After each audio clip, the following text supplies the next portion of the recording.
करोड़ रुपए की चोरी यहाँ सचिवालय से थोड़ी दूर, पुलिस मुख्यालय से थोड़ी दूर हो जाती है, जो माल अभी तक बरामद नहीं हुआ। उपराष्ट्रपति आते हैं तो रुड़की में चोरी हो जाती है।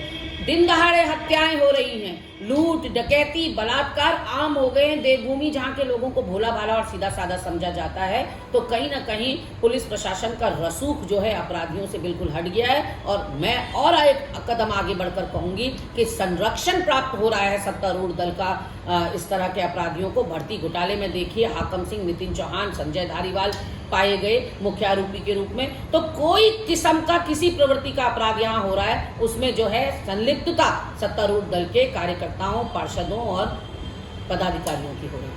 और कानून व्यवस्था का ये हालात है कि उत्तराखंड देवभूमि में जिस तरह के अपराध कभी सुनने को नहीं मिले, वो सुनने को मिल रहे हैं। और उन अपराधों में 50% भागीदारी जो कर रहे हैं अपराधी के रूप में, वो है सत्तारूढ़ दल से जिनका नाता है। सत्तारूढ़ दल के बड़े बड़े पदाधिकारी, मंडल अध्यक्ष चंपावत के, सल्ट के और दुग्ध संघ के अध्यक्ष नाबालिगों के संग दुष्कर्म में लिप्त पाए गए। बहादुराबाद, हरिद्वार से 13 साल की नाबालिग बच्ची के साथ गैंगरेप किया ओबीसी प्रकोष्ठ के सदस्य आदित्य राज सैनी ने भाजपा के, और उसकी निर्मम हत्या कर दी।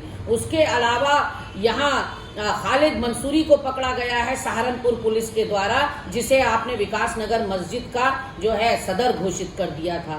उसके अलावा कल जो है हर्ष फायरिंग यानी कि पिस्तौल से हवा में फायरिंग कर रहे हैं बीडीसी मेंबर कपकोट के।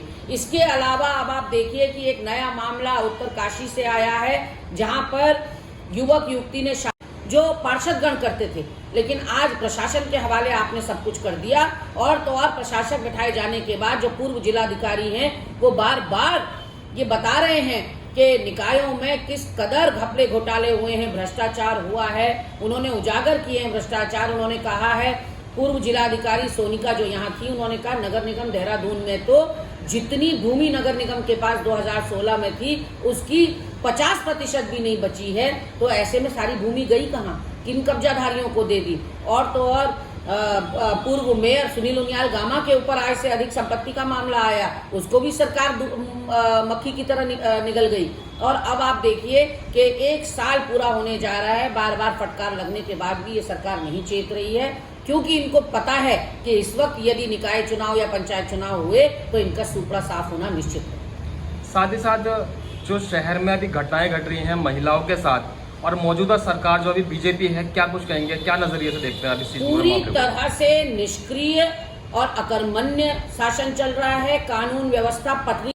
मैम, नगर निगम के चुनाव जो है लगातार बढ़ते जा रहे हैं, अभी तक कोई डेट फिक्स नहीं हुई है, सीट खाली पड़ी है, पार्षदों का वक्त जो है वो भी लगभग समाप्त हो चुका है। क्या कुछ कहेंगे इसके बारे में? ये बेशर्मी है, हठधर्मिता है सरकार की कि बार बार हाईकोर्ट फटकार लगा रहा है। दिसंबर में कार्यकाल पूरा हो गया निकायों का।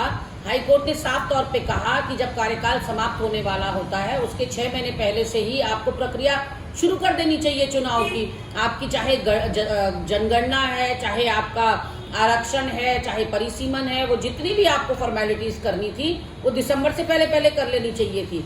आपने दिसंबर तक तो नहीं की। दिसंबर में आपने प्रशासक बैठा दिए, उसके बाद अब दूसरा दिसंबर आने जा रहा है। यानी कि आप जो है लोकतंत्र में आपका विश्वास ही नहीं है। लोकतंत्र में इसीलिए निकाय चुनाव, विधानसभा चुनाव और लोकसभा चुनाव होते हैं कि जनता जनार्दन को दर दर की ठोकरें ना खानी पड़े। आज स्थानीय जनता इतनी आक्रोशित है, किसी का खड़न